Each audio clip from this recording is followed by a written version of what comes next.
like to welcome everybody to today's presentation, Triggers, Out with the Bad and In with the Good. And I am your host, Dr. Dawn-Elise Snipes. We are going to, in the course of this presentation, identify the physical, affective, cognitive, environmental, and relationship triggers for stress and relapse. And when I'm talking about relapse, I'm talking about major depressive disorder, anxiety, addiction, bipolar disorder, anything that you can relapse. Because remember, relapse is returning to a prior state.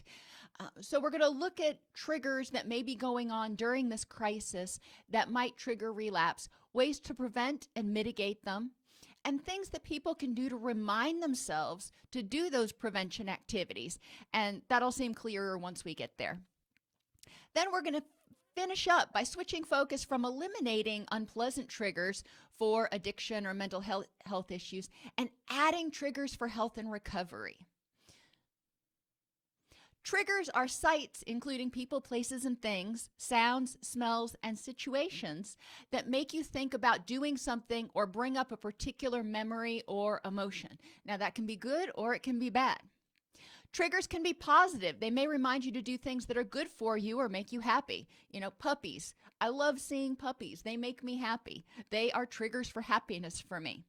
You can also have push notifications to remind you to go to a meeting, go to counseling, do a mindfulness check, drink your water, whatever it is. I have one of those nutritional apps on my mobile device, and it annoyingly reminds me, have you consumed your water today? Because I forget to go in and put in when I drink my water.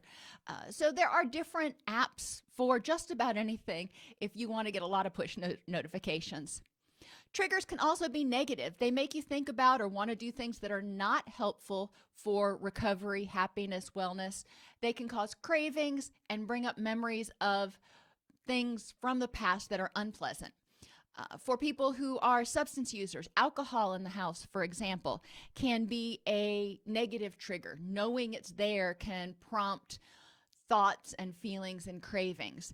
For anxiety, for depression, and for addiction, stress in and of itself can be a trigger. And we're really going to focus today on triggers for stress and anxiety, recognizing that when we are anxious for too long, when we are revved up in that fight or flight place for too long, we can experience a sense of being overwhelmed and helplessness. It's like this is never going to end, which can start manifesting as symptoms of depression.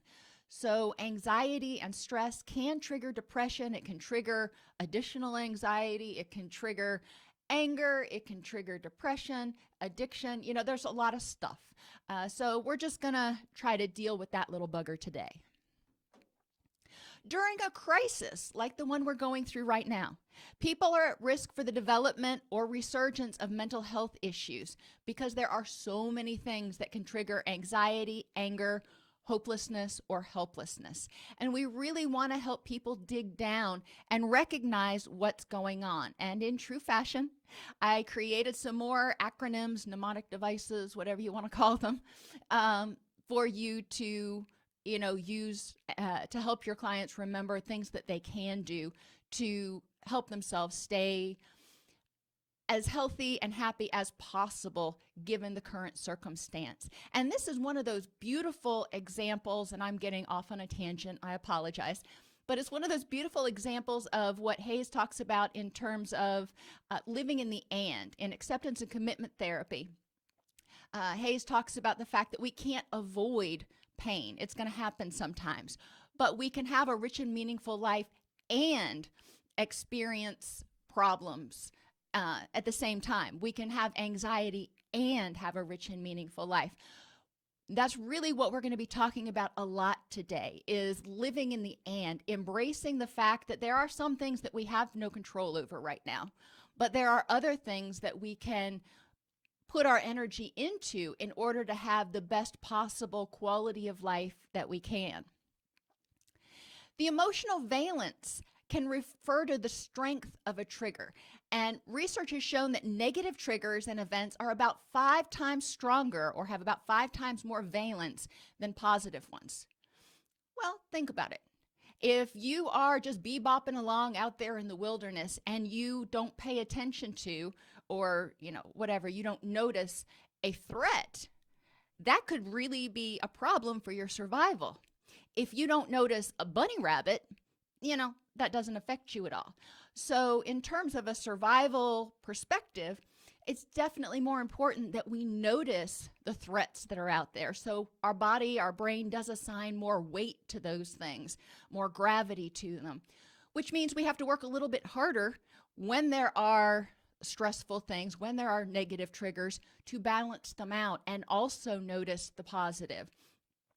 I can hear the coyotes baying in the distance, but I can also notice the little bats flying above, and I think bats are cool. So the little bats flying above, and the bunny rabbits, and the fireflies, and whatever else that's going on a typical summer evening on my farm. So it's important to recognize that we can live in the and. We are going to go through the physical, affective, cognitive, environmental, and relationship triggers for distress that can be mitigated, and for the ones for happiness that can be enhanced. Now, you're never going to be able to eliminate all unpleasant triggers. That's just not realistic. They are going to be there occasionally. They are going to happen sometimes. Recognizing that and knowing how to deal with it is really important. For example, if you have somebody who is in recovery, they're working on their PTSD because they have rape trauma from their history. Okay, they're working through some stuff. They're working through that trauma.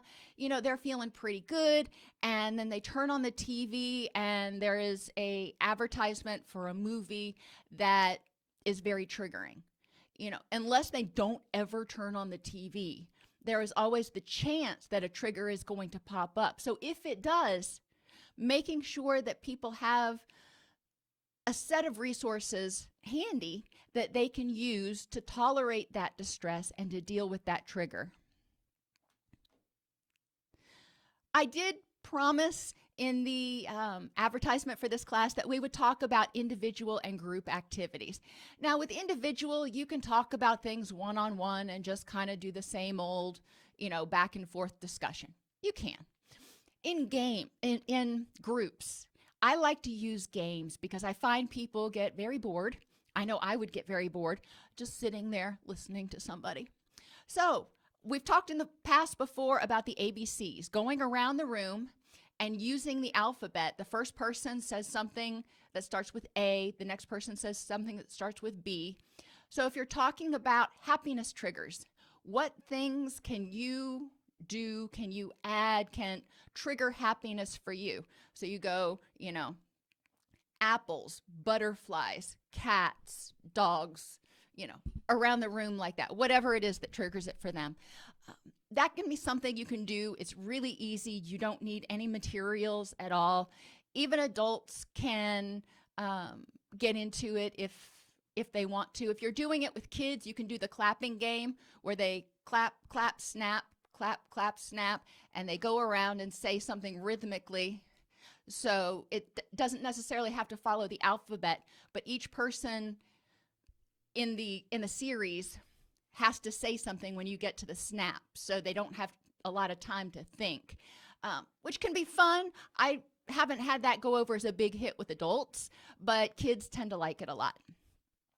Pictionary, that is another easy one. If you've got a whiteboard, if you've got a chalkboard, if you've got paper, you can do Pictionary. And even if you've got certain markers, if you've just got like a big glass window, you can do it, and you can just wipe it off the window.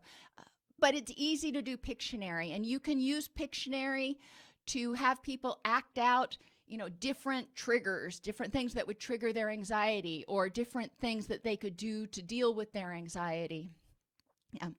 Taboo is the same way, and for those of you who are not familiar, that's an older game. So I figured I'd put a link up to it. Here. In Taboo, it gives you a word that you're supposed to have your partner guess, and then it tells you all of the words that you cannot use as clues to get that person to guess your word. For a lot of these games, you have to create your own card decks. So that does require a little bit of advanced planning. However, you might have some extra time on your hands right now, and this is a good thing that you can do to create resources to use with your clients. So it might count as a work hour for you. Who knows? Acronym maker. Well, just because I like to make acronyms. You can give people suggestions. You can break people up in groups and say, I want you to create a 5-letter acronym that represents things that you can do to be happy, or a 5-letter acronym that identifies warning signs that you're getting anxious. And you can take your group of 12 and break them into 4 groups of 3, and they can work on it together. It's something that they can talk about, something that they can have fun. And they're going to go through a lot of different words in order to find the words that have the right letters to actually make something that spells something. So it can be fun. It actually is a relatively educational experience because it does call on them to think about all of the things that they could possibly use and then choose from that to make the acronym. Trivial Pursuit. If you just hijack a Trivial Pursuit board and the little pieces from your house, from your kids, whatever, you can repurpose the different sections. Instead of being biology and art and whatever else they are. They can be physical, affective, cognitive, environmental, relationships, and spirituality. So those are, instead of using the 6 categories that are currently on this Trivial Pursuit board, you can make your own 6 categories. You play it just the same. Again, you have to create your own card deck, but a lot of times it's not, it takes a week or so writing cards while you're watching TV at night or something. It's not overly taxing. Flip charts, I've talked about a lot before. You can use flip chart paper and put it in the corners of the room. I like the corners, that way people aren't talking over one another. But have people go and create something on one corner, and then they go and answer questions in the other corner on the next page and go around the room. That encourages people to think. They get in little clusters or cohorts, and they tend to travel together, so they'll talk about things. They see what other people are putting up there. It's not that much different than you standing up there writing on the whiteboard, but it adds a certain amount of movement to it and encourages people to participate more so than they do if they're all sitting in a group and you ask a question and it's just you hear the crickets chirping. When they're moving around the room, they feel obligated to add something to every piece of paper. A beach ball. That's another one that's really fun. You can get them for really cheap offline since we can't go shopping right now. And then on each, well, you can do it on each color, but that only gives you a few things. But you can write things on the beach ball and you toss it to somebody in your group and they grab it and they look down, and whatever they see, whatever's facing up, is a question they've got to answer. Small group activities, you can break people up and you can ask them, for example, I want you to teach the rest of the group about what physical triggers for anxiety are, or about what distress tolerance activities are. And then you have another group teach the larger group about what mindfulness techniques are. And you can just pick different subtopics of the day's groups and parcel it out. Give the small groups handouts so they've got material to work with, and they can take that handout and they can create their own presentation and they can teach it to the group. A lot of times we don't really know what we don't know until we try to teach it, unfortunately. So having people teach it makes them paraphrase it and manipulate it in their own minds, which solidifies some of those memory pathways. People often have a lot of fun teaching, so that can be a really cool thing to do. Family Feud. If you've ever played or watched Family Feud on TV, and there are variations of it, the person, I guess it's Steve Harvey now, I don't know who's doing it now, will call people up and they will say, we ask 100 people what their top 5 physical triggers for depression were, and what are the top 5 answers, and people buzz in and try to guess what the answers are. You can do that for this stuff. Again, having to create a list of questions ahead of time and create a list of answers. You can do you can use a poster board and cut out the little slots like they have on the Family Feud board, whatever you want to call it, and have other poster boards you slide behind it that have the answers on them. If you want to do it, you know, kind of all gee whiz, it can be something of an art project. If you've got older kids at home, this can be a fun family activity to help you prepare resources for group. And finally, Jeopardy. The same way, you can do it, you know, with little sticky notes as flaps covering the answers, or you can get real fancy with it. But you can play Jeopardy. For example, under physical, you might have a good pillow can help with this. And, you know, the answer would be, well, it could be sleep or pain. I really didn't think that one through that well. So you might need to take more than one answer. But so those are the things that I typically use in group activities to make things more fun, to help people learn. One of the cool things about gamification is people aren't focused on learning as much. They are focused on playing. People's competitive spirit makes them pay more attention. So that's another good thing. The competition gets their norepinephrine flowing, which helps them focus and concentrate and actually gets those learning juices going in their brain, which is another benefit. And they found that when people are happy, when they're comfortable, they actually learn better. And, you know, doing something that's fun, generally people are going to internalize it. They may not even really know they're learning, but then, you know, lo and behold, they remember it a week later. So those things are cool. If you have other ways that you gamify things in group, please share. You know, there are some art therapy stuff or artistic sort of things that I do sometimes, but as far as games, these are really the only ones I've thought of. I do use Jenga sometimes. You can use Jenga blocks, and I usually either get a set that's plain and I paint them 4 or 5 different colors, or I get a Jenga set that has multiple colors. And then each color corresponds with a card deck. And when somebody pulls like a green block, then they've got to answer something out of the green card deck. And when they pull a red block, they've got to answer something out of the red card deck. You know, whatever you want to do. The Jenga is really fun for individual counseling. That's one way you can kind of gamify in individual counseling. So, moving on. Physical triggers. I want you to think about how each of the following things can be a trigger for depression, anxiety, or addiction during a crisis. What might cause it, and how can you prevent or minimize each one? Before I finish with physical triggers, Janie suggested Wheel of Fortune is another one. Come up with positive phrases and let the participants in the group try to guess what phrase it is, or so that can be a fun thing to do. Awesome, thank you for sharing. So physical triggers, pain and inflammation. Think about during a crisis, think about during quarantine and self-isolating, what might be causing pain right now. And I can tell you that when I spend a lot of time at home, you know, I work in an office by myself, so I'm still able to come to work. But when I do spend a lot of time at home, like when we've had a snowstorm in Tennessee, that means getting half an inch, but I digress.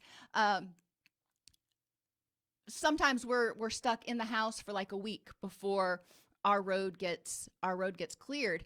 And if I spend a lot of time indoors, especially binge watching TV, which I'll admit I do it, and I'm sitting on the couch and I'm sitting with my neck kinked or something, or people who are playing a lot of video games right now because they may have really poor ergonomics and be experiencing neck pain or back pain or other sorts of pains. When we're under stress, people also tend to have an upset stomach, which can cause, gastric upset, which can be painful. It can also trigger autoimmune issues, which trigger inflammation. Think about when you get stressed. Where do you feel pain? Do you get headaches? Do you get TMJ? Do you get, a sour stomach? All of the above.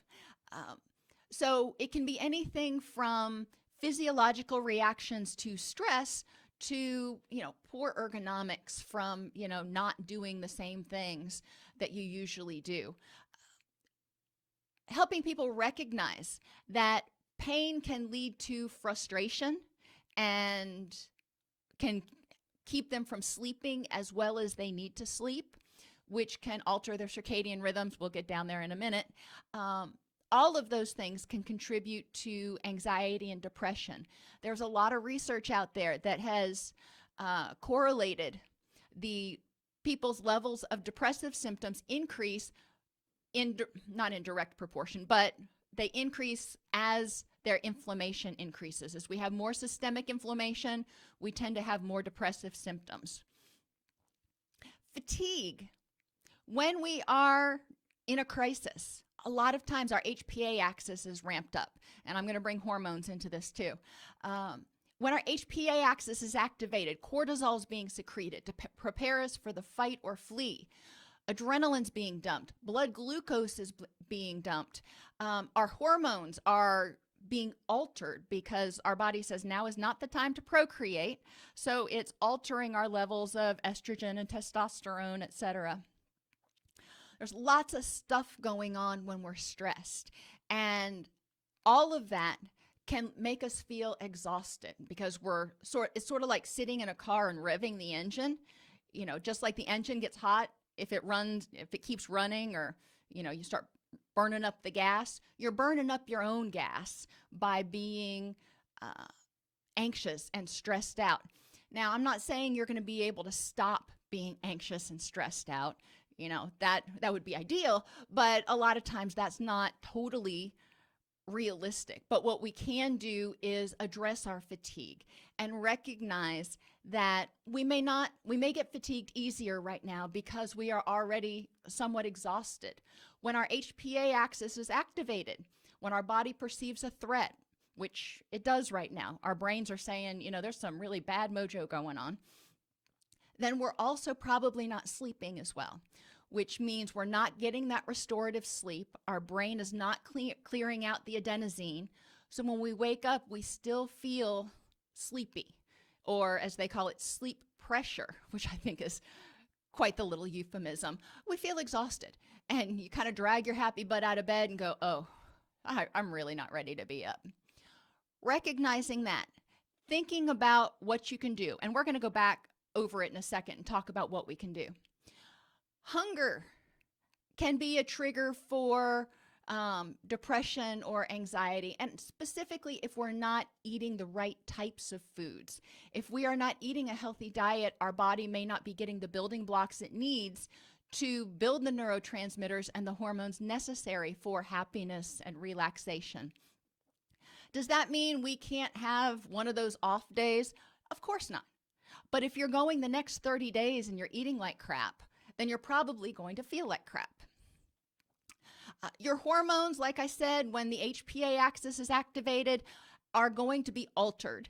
And that is going to affect the levels of your libido, but it's also going to affect the levels of your energy, your serotonin, and thyroid hormones.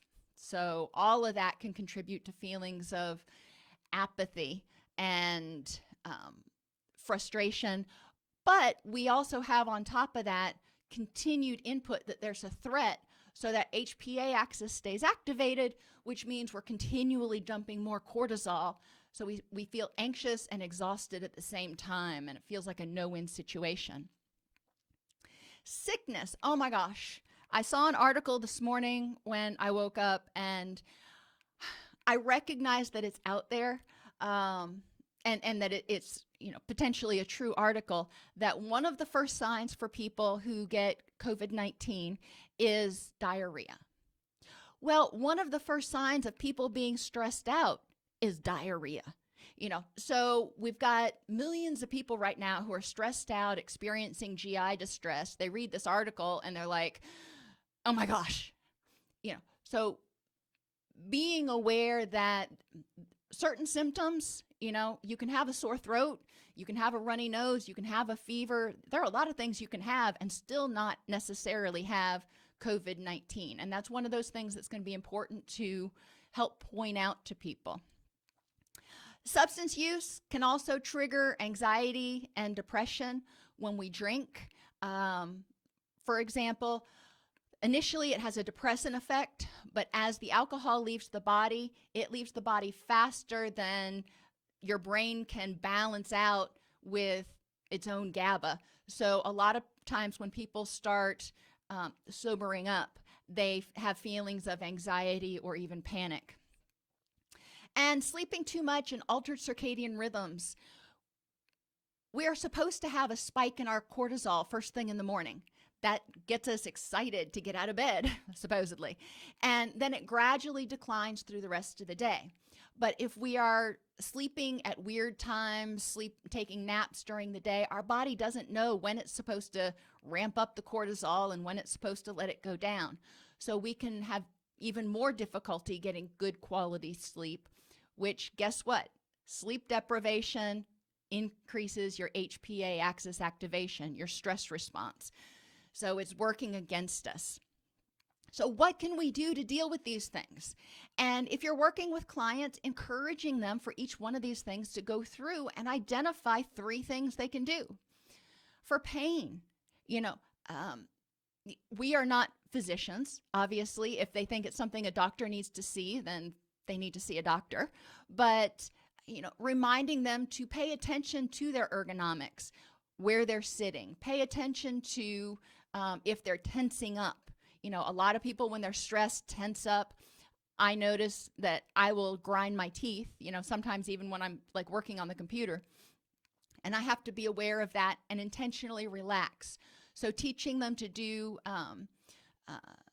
systematic relaxation can be helpful.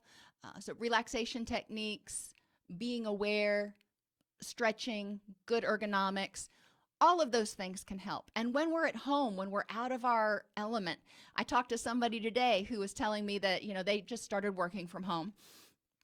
And she's like, yeah, I'm sitting on my couch and I've got my keyboard on my lap and I've got my papers on the sofa and I don't have a desk to work at. So I'm trying to do everything and things keep falling on the floor and it's just so exasperating. And I get that. I can understand where that might be. So looking at, what ways can you reduce your stress? How can you address things that may cause pain? What can you do to improve your sleep? What can you do to reduce your fatigue that's caused by anxiety, that's caused by being revved up too much? What can you do to ensure that you're eating a healthy diet? Plenty of water. Water's really important, and making sure that it's not caffeinated because caffeine is a diuretic. Plenty of water to keep your body hydrated because almost every chemical reaction in your body takes place in a fluid state. So if you don't have enough water, then, things don't connect quite right. Helping people be alert to changes and recognize what's going on if they start feeling ill. Have them identify, 3 reasons that might be going on. Obviously, if it comes out of nowhere and, it's severe stuff, okay. Or if they suddenly spike a fever, that's one we've been talking about. But being realistic and recognizing, this is one of the peak allergy seasons for me. So I've had like a runny nose and a sore throat for days now. No fever or anything. But when you do have that dry cough, even if it's allergies, you still have that thought for a little half a second. If substances are a problem, making sure to get them out of the house and finding other things to do besides, drink or use. And that's really important. Even if somebody is not, using substances problematically right now. We do know from prior episodes, when they had SARS and MERS, that especially healthcare workers showed a great increase in substance misuse and addiction 6 to 9 months after the crisis was over. So, they were looking back and they were finding that even 6 to 9 months after the crisis was over, people were still experiencing problems with substance use. Have people think about things they can do, put in their environment to remind them to, sit up straight. When I am doing a lot of work at the computer, I will set a timer on my mobile device that reminds me periodically that I need to stretch. Otherwise, I end up like hunched over and, kinked up. And by the end of the day, I'm in agony. So it reminds me to check my posture, to stretch, to get up and move around at least once an hour. You can also have that on your, if you have a fitness tracker, a lot of those remind you to get up at least once an hour. Reminding yourself to go to bed on time, setting a sleep timer or a push notification to remind you to start getting ready for bed, because it's really easy to lose track of time right now, especially if you are not going to work. If you're out of your routine. I have a hard time remembering what day it is right now. I'm just like, it kind of all blends together. And it's easy to get caught up, binge watching a series on TV, and then you look down and it's like an hour and a half past when you wanted to go to bed. Setting those alarms to remind yourself can be helpful. Affective triggers. During a crisis, there are a lot of unpleasant emotions that people can experience. Anger. There's anger at, the powers that be. There's anger at, whoever caused the virus. There's anger at not being able to leave our house. There's anger from people who've gotten furloughed. There's anger at their bosses or whatever. There's a lot of anger. Anger is a normal response. It's part of fight or flee, and it is a normal response when we perceive a threat. That's a protective response. What we do with it can be helpful or harmful. We do need to help people identify their anger and figure out, okay, that's taking a lot of your energy. What can you do with that is going to help you live in the and, that is going to help you have a rich and meaningful life and be on quarantine? Loneliness. People who don't have a family that they're living with right now, or heaven forbid, people like my stepfather who just recently lost their spouse of many years and are living alone. They may experience a lot of loneliness, feeling like they're rattling around in their apartment or their house. Even those of us who are in a house with a bunch of other people may experience some loneliness because we're not connecting in the same way with people like we normally do. I mean, if you're an extrovert and you have a lot of friends at work and, friends at the gym and this, that, and the other, and then all of a sudden it's just you and your kids, you'll love them to death. But, there is something to be said for missing quality time with your friends. Now, there are a lot of watch parties. There are a lot of ways to FaceTime right now. There are a lot of ways to, virtually connect. In our area, we're still allowed to go out. They closed all the city and county parks, but we're still allowed to go out and jog and stuff as long as you keep effective social distancing. So, that's something if you just want to have some sort of proximity. It's not true in every area. But figuring out what you can do. Anger is a response to powerlessness, to threat, to loss of control. Helping people focus on, all right, what do I have control over? What is the opposite of anger? Anger is a threat. The opposite is safety, contentment. So what can I do to help me feel safe and in control? Loneliness, we talked about what can I do to help myself feel connected? There are a lot of animal shelters right now that are having to close their doors because they aren't considered essential, so the workers aren't going in, and they need somewhere to go. So there are tons of rescues. If you go on Pet Finder, you can find rescues in your local area. There are tons of rescues that have taken on tons of extra dogs and cats, and sometimes even birds and guinea pigs, that are needing foster homes right now. If you are lonely and you love the little critters, that's something you might be able to do. So figuring out ways to feel connected, ways to feel useful, ways to feel helpful.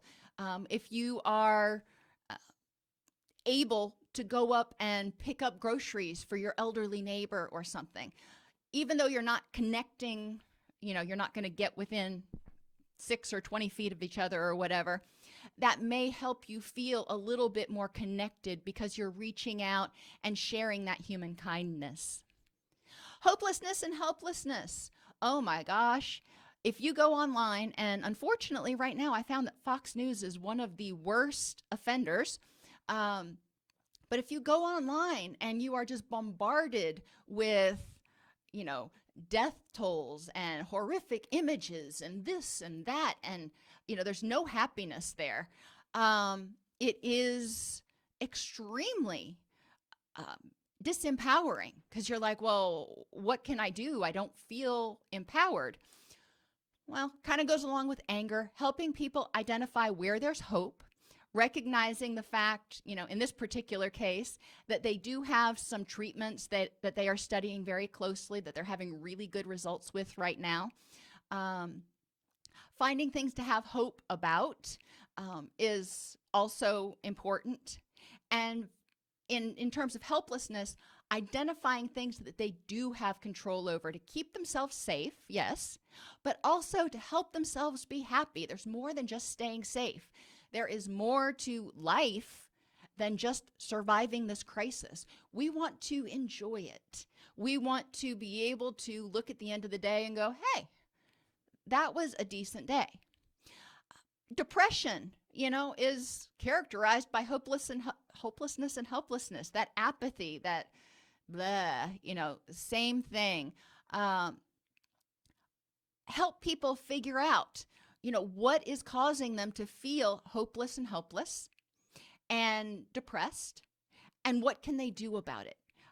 How can you minimize those things? For example, turn off the news or only go to certain news channels that are less sky is falling. Make sure that you limit your news time, that you limit your media time to maybe 30 minutes a day so you're not bombarded with it all day long. Find different ways that you can meet your needs. If you feel like you need to have the news every day, okay, I get it. My mother was a reporter. But, limit it so you don't get sucked into it. Identify other things that may trigger your depression. Staying inside in the dark, and that kind of goes back up with the physical and the circadian rhythms, but that can trigger your depression. Helping people figure out, what can I do that's going to help me feel more energized, more and more empowered. Envy and jealousy can happen. Some places are still able to go out and do things because they don't have stay-at-home orders. Some groups of people are at lower risk, and so they theoretically are able to do a little bit more, or at least are a lot less risk, so they don't have to worry as much. So some people are envious or jealous of those people who are in those low-risk groups that, aren't worried as much. Some people are envious or jealous of people who still have jobs, who aren't worried about how they're going to make their house payment.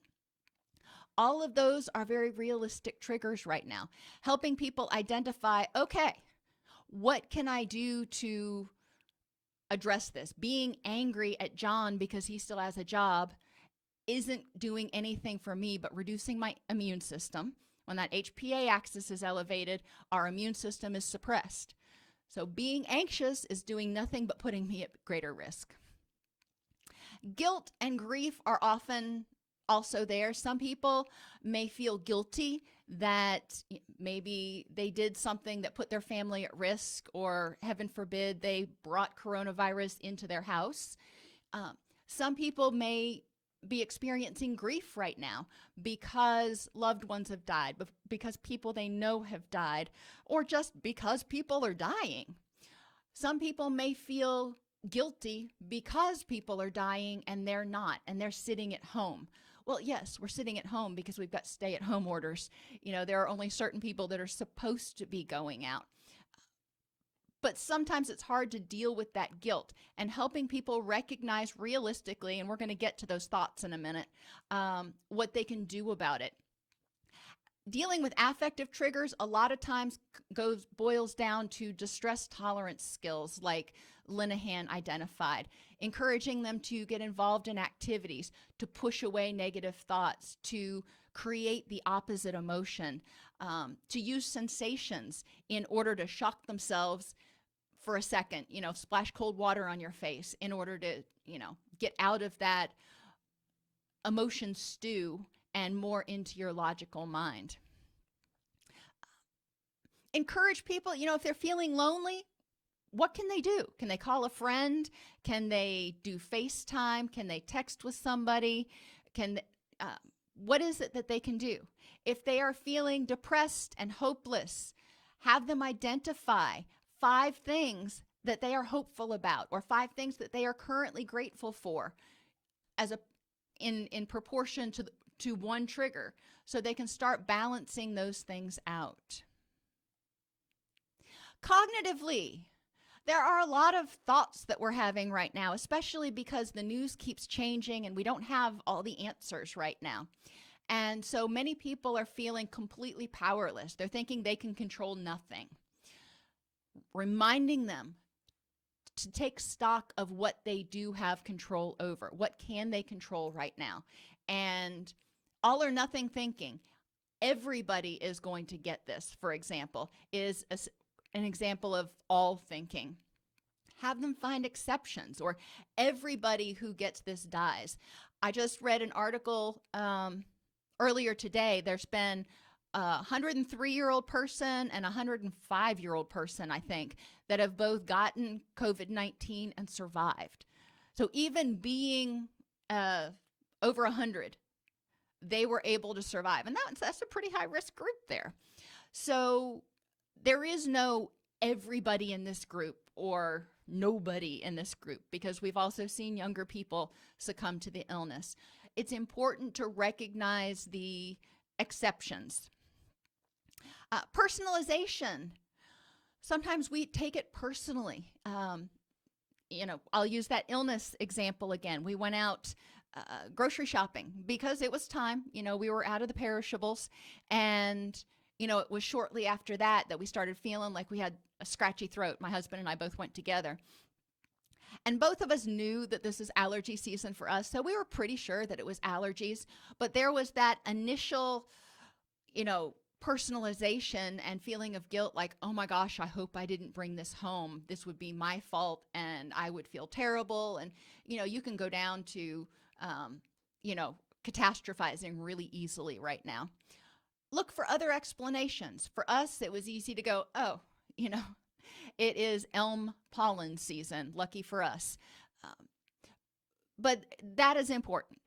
Emotional reasoning is important to help people find the facts. Just because they are scared right now, just because they are terrified, does not necessarily mean that they are in extreme danger. And I know you're going, but, okay. So if they go out and if they are not practicing social distancing and if they are breaking all the rules, yeah, they're in danger. But if they're following the rules, if they haven't been out of their house in 2 weeks and everybody in the house is healthy, they're probably pretty daggum safe from the virus. Now, financially, that could be another issue. And if they're terrified about that, again, encouraging them to look at the resources, look at the stimulus packages that have been pushed through, look at the options, talk to their creditors. A lot of businesses are working with people right now. So encourage people to find the facts, not just go with, I'm terrified, so it must mean that the world is ending. And negative perceptions. It is easy to get into a funk right now and just see the negative in everything. I challenge myself just because, I don't know, I want to. But when I start getting in this negative mindset, forcing myself to find, 3 to 5 positives and turning my mind, as Linehan would say, to focus on the dialectics. Yes, there's bad, but there's also good going on in the world. There are people who are surviving. There are people who are getting healthy. So here's my wonderful mnemonic device for you. Aren't you excited? So it is reap reward. You know that saying, you can reap your rewards or reap the rewards. Well, reap stands for reasoning. Encourage people to look at facts versus emotions. Are they reasoning? Do they have the facts? Or are they just going on their gut and saying, I'm scared, therefore it must be, world ending? Extremes in thought. Are they using all or nothing thinking? All aspects. Are they considering all aspects of the situation? Like I said earlier, yes, if you're breaking all the rules right now, you could be in danger. But if you're looking at all aspects and recognizing that, hey, I'm at home, we haven't been out for 2 weeks, nobody's symptomatic, that's different. You've got to consider the context of the situation. And P stands for probabilities, high versus low. What is the probability that you are going to get it and it's going to be severe and you are going to die from it? Those are 3 different, qualitatively different things. There are more than 80% of people who get it, the symptoms are mild and they recover. Then there's 20% who get it and have significant symptoms. But the last chart I looked at indicated only about 5% of the people in the US who are getting it are developing extreme problems from it. And most of those people, not all of them, but most of those people have either underlying health conditions or they're much older. Excuse me. That doesn't apply for everybody. I'm not saying that's true for everybody, but I'm saying when we look at probabilities, the probability of you getting sick based on your current behaviors, your current age, your current health conditions, you need to look at that and consider it. It's probably different for you than it is for, an 80-year-old man who's been smoking for the past 60 years of his life and has COPD. Reward stands for recognize your reactions. How are you feeling? If you are anxious, okay, accept without judgment how you feel, and then decide what you are going to do with that energy to improve the next moment. Anger and anxiety is your body revving up that engine, dumping energy. So you got it there to spare. What are you going to do with that energy to improve your life, to feel better, to address the situation? And why are you feeling that way? And this is one we haven't talked about a whole lot, but the why is really important. Some people are reacting out of the present situation because it is terrifying. Don't get me wrong. Some people may be reacting out of some traumas from their past, when their movement has been restricted, when something like this has happened. I don't think there's many people, if anybody, still alive that were in concentration camps back in the World Wars. But this could be devastating and terrifying for them because, being forced to stay in our house could trigger those kinds of memories. And, so there are a lot of things we want to consider. Why are you having the reaction you're having to the degree that you're having right now? How does it make sense? It's not wrong. It's your reaction. How does it make sense? What are you reacting to? And that's important for people to take a look at. E stands for examine your options and resources to improve the next moment. How can you use this pool of energy that's been dumped into your system to improve the situation, to deal with your anxiety or your anger? W stands for welcome the challenge, and that is embracing it. Instead of fighting against it, saying this can't be, this won't be, embrace it and go, all right, it is what it is. Accept the things you cannot change. Some things we have no control over right now, unfortunately. The fact that we have no vaccination for it, the fact that we don't have all the answers, we cannot change those things. If we stay angry about the fact that they're not getting answers fast enough, all we are doing is dumping energy, reducing our immune system, and putting ourselves at risk. That's not something I want to do. So that's how I keep thinking of it, is the more stressed out I am, the lower my immune system is, and that's not where I want to be right now. R stands for reach out for support and help others. When you reach out to others, you don't have to do it physically. You can call them, you can text them, you can FaceTime them. And as I said earlier, there are some people who are at a much higher risk than you are, or maybe at a higher risk than you are. And they may appreciate if when you picked up your groceries from the grocery store, you also picked up their groceries for them and then dropped them off on their front porch.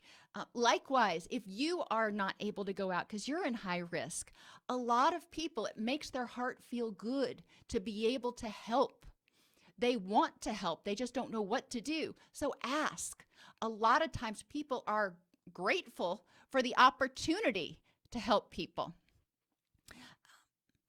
And D stands for determine the best use of your energy. You look at your resources, you look at your options, and you decide on something to do. And you may change up along the way, but you decide on something to do in order to best try to improve the next moment. You don't want to sit there in this pit of despair and just stewing in it and sinking in that quicksand. That doesn't feel good. That feels oppressive. So what can you do in order to rise up? One of the things that is interesting, I read about quicksand, interestingly enough, is if you relax, the more you fight, the deeper you're going to sink into the quicksand. But if you relax, then somehow you can eventually start to float up to the top. And I don't know if this is actually true or not. But it was kind of interesting to think about because in the pool, it's the same thing. If you're fighting and thrashing and everything, you can't float. You have to relax in order to be able to float. Well, same sort of thing. If we're fighting with our emotions, we're not going to be able to, use that energy to float to the top, to move on. We're going to stay stuck. Environmental triggers. How can each of the following be a trigger for stress during a crisis? Well, places can be a trigger right now. If you're seeing those same 4 walls that you've been seeing for the past 2 weeks, you may want to start climbing them. I know for me, I am starting to notice every dust bunny and every smear on the wall because it's been raining here a lot. And our puppy loves to go out and roll in mud and then come in and walk along the wall, leaving a nice little streak, which, drives me crazy.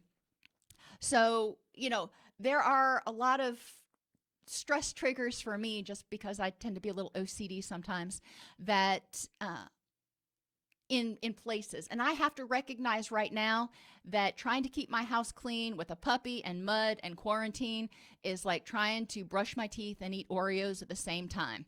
It's a losing battle. People, being around people that are coughing or sneezing can be really stressful. You go to the grocery store and you walk past somebody and all of a sudden they sneeze or cough and you're just like, I noticed when I went, whatever it was last week, subconsciously, when I would walk past someone, I was holding my breath.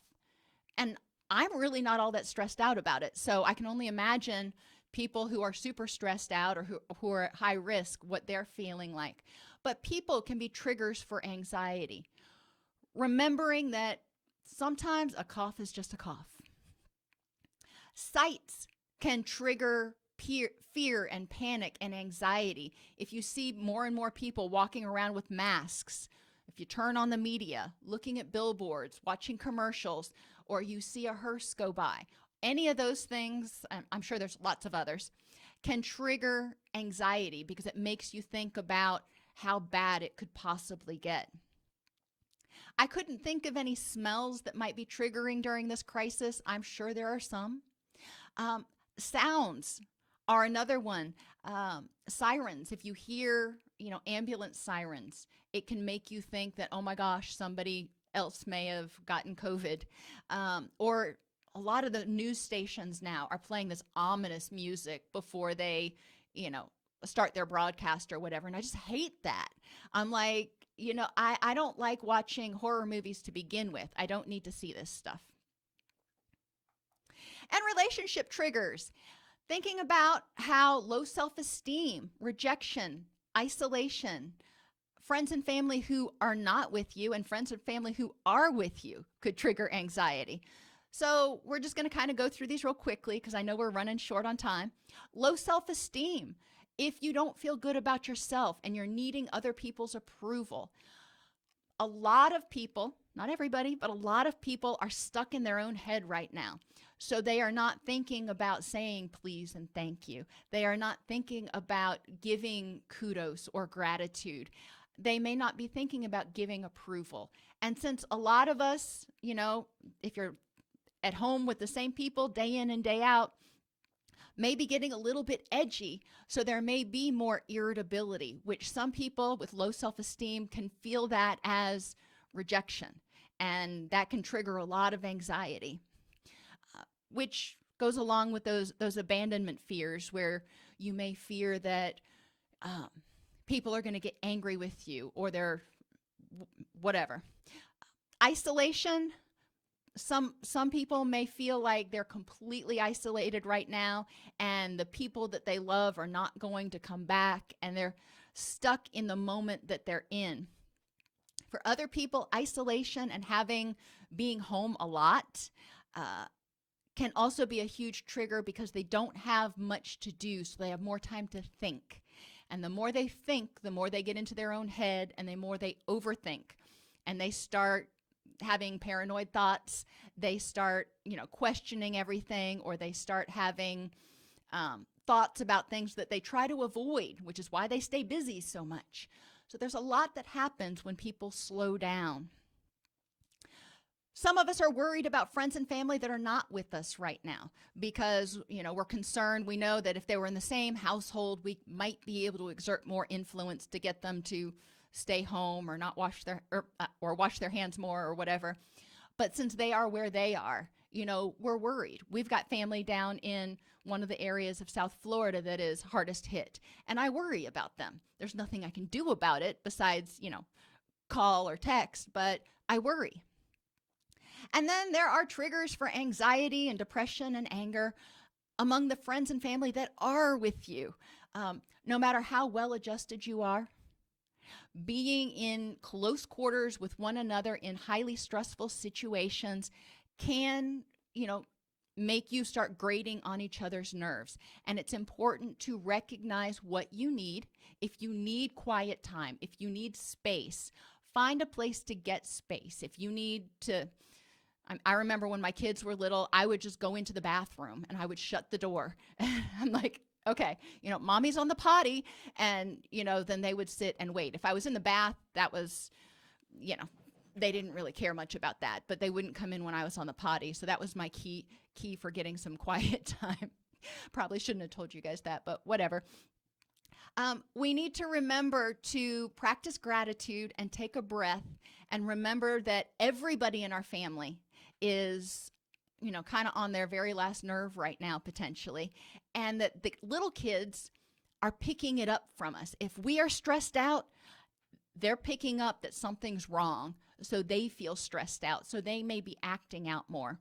And on my Facebook page, I shared some really great guidelines from the World Health Organization for families to help people deal with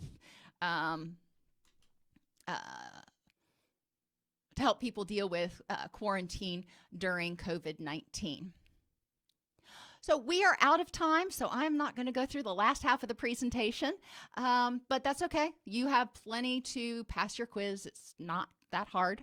And I will see you guys, on Tuesday. It's Thursday. I told you the days were blending together. I would never pass a mental status exam right now.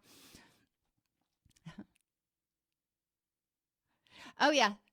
The little fingers sticking under the door, I remember that, are the ones you can see that they're down there and they're looking under the door with, that one eye.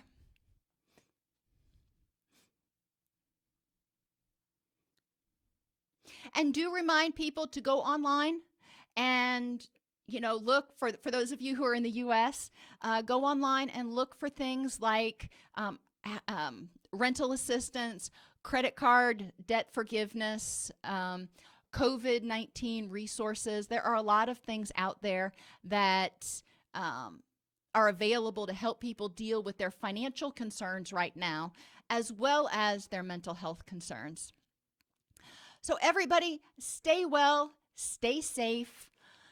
Maybe take this time to develop some of those card decks so you've got some fun activities to do when you do go back to face-to-face work.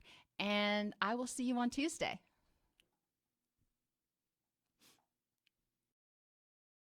Between writing notes, filing insurance claims, and scheduling with clients, it can be hard to stay organized. That's why I recommend Therapy Notes. Their easy-to-use platform lets you manage your practice securely and efficiently. Visit therapynotes.com to get 2 free months of Therapy Notes by just using the promo code CEU when you sign up for a free trial at therapynotes.com.